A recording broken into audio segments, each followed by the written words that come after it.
reflete sofrimento. Se Deus falou que vai te abençoar, confia nele, espera em seu tempo.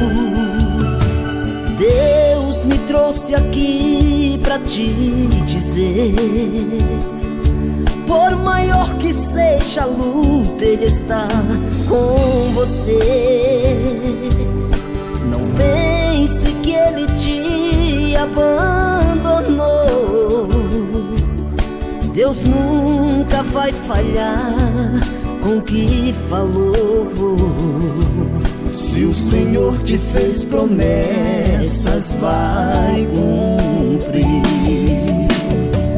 A porta está aberta, comece a louvar, chegou a hora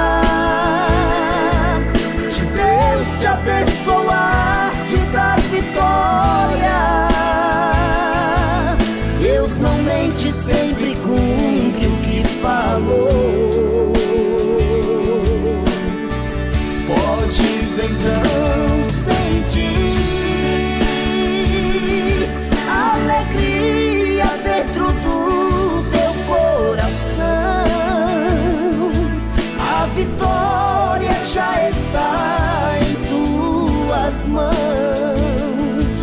Deus é o mesmo, é fiel, jamais falhou.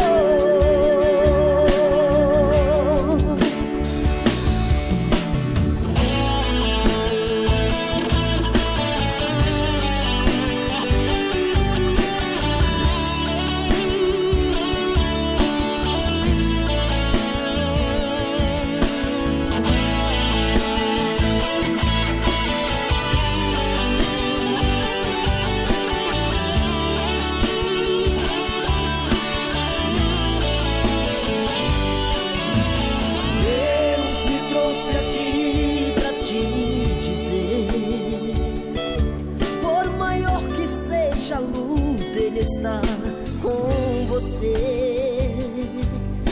Não pense que Ele te abandonou.